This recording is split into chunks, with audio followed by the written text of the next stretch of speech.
Հայկական ծիրանի առաջին խորհրդանշական խմբականակը հասել է Եվրոպական միություն։ Այս մասին հայտնել է Եվրոպական միության ընդլայնման հարցերով հանձնակատար Մարթա Կոսը։ Շնորհակալություն Հայաստանի տարածքային կառավարման եւ ենթակառուցվածքների նախարար Դավիթ Խուդատյանին նվերի եւ շատ լավ քննարկման համար։ Սա հայ արտադրողներին կօգնի դիվերսիֆիկացնել իրենց արտահանումը եւ իրենց բարձրորակ արտադրանքից ավելին հասցնել նոր շուկաներ, գրել է Կոսը։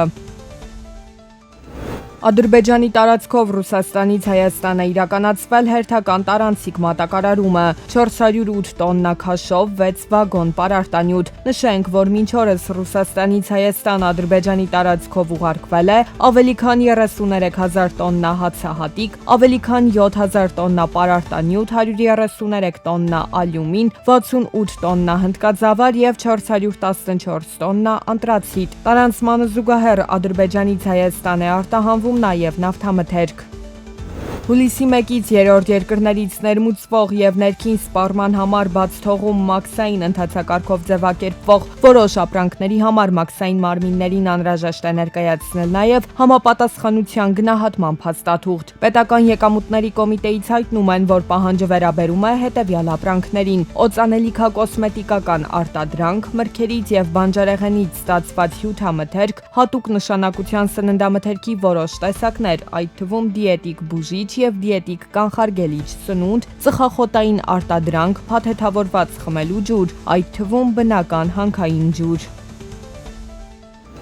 2026 թվականի առաջին 5 ամիսներին Հայաստանի պետական բյուջեի եկամուտները կազմել են 1 տրիլիոն 353 միլիարդ դրամ։ Նախորդ տարվա նույն ժամանակահատվածի համեմատությամբ բյուջետային մուտքերն աճել են 14.7%-ով կամ 173 միլիարդ 2 միլիոն դրամով։ Նույն ժամանակահատվածում պետական բյուջեի ծախսերը կազմել են 1 տրիլիոն 257 միլիարդ դրամ։ Տվյալները ներկայացնում էին ֆինանսների նախարարությունից։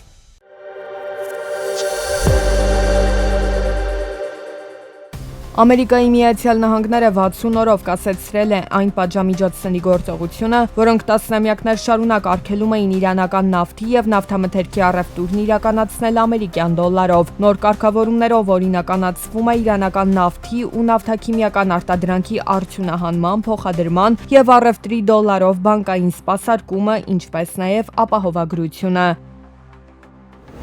Չինաստանը ներկայացրել է օտարերկրյա ներդրումների ներգրավման եւ դրանց օգտագործման օպտիմալացման գործողությունների ծրագիր։ Առաջնահերթ ուշադրություն է առաջարկվում դարձնել շուկա մուտքի ընդլայնմանը, այդ թվում ծառայությունների, ֆինանսների եւ դեղագործության շուկաներում, ինչպես նաեւ ներդրումային ընթացակարգերի պարզեցմանը։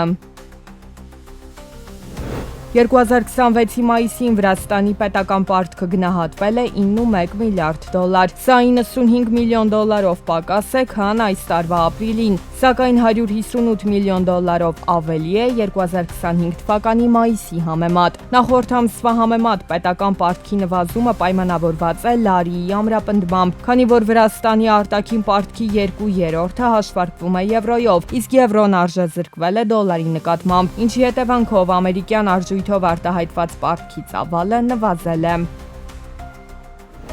Իլոն Մասկին պատկանող SpaceX ընկերությունը տեղեկացրել է պարտատոմսերի տեղաբաշխման մեկնարկի մասին։ Ավելի վաղ Bloomberg գործակալությունը հայտնել էր SpaceX-ի պարտատոմսերի տեղաբաշխման ծրագրերի մասին։ Թողարկման ծավալը կազմում է առնվազն 20 միլիարդ դոլար։ Բացի այդ, SpaceX-ը հայտնել է, որ հունիսի 19-ի դրությամբ ընկերության տրամադրության տակ գտնվող դրամական միջոցների եւ դրանց համարժեքների ծավալը հասել է մոտավորապես 100.8 միլիարդ դոլար։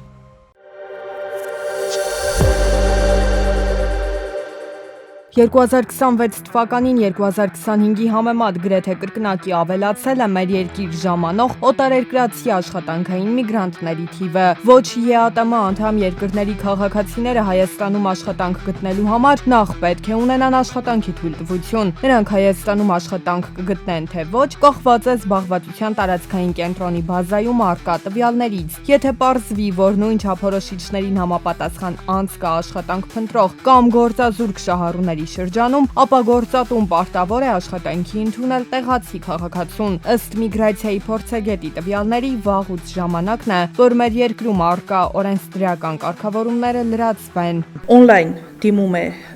work permit համակարգով միգրացիա եւ քաղաքացիության ծառայություն, ներկայացնում է բնութագիրը աշխատանքի, ներկայացնում է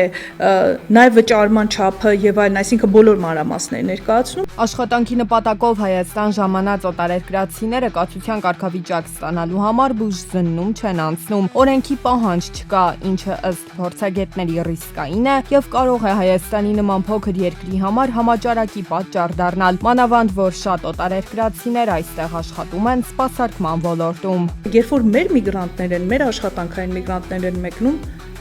մասնավորապես Ռուսաստանի Դաշնություն, նրանք մուտքի պահից սկսած ունեն ընդամենը 30 օր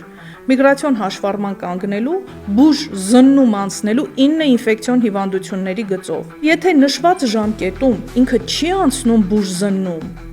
անկախ նրանից ինչ ժամկետով է արել միգրացիոն հաշվառում, իր միգրացիոն հաշվառումը չեղարկվում է։ Իդեպ Հայաստանում աշխատանք փնտրող օտարերկրացիների շարքում առաջին տեղում Ռուսաստանի Դաշնության քաղաքացիներն են։ Նրանց հաջորդում են Հնդկաստանի, Իրանի ու Չինաստանի քաղաքացիները։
Սևանա լճի մակարդակը 2026 թվականի հունիսի 15-ից 21-ն ընկած ժամանակահատվածում բարձրացել է 3 սանտիմետրով եւ կազմել 1900.72 մետր, որը հավասար է անցյալ տարվա նույն օրվա մակարդակին, իսկ 2026 թվականի հունվարի 1-ի մակարդակից բարձր է 50 սանտիմետրով։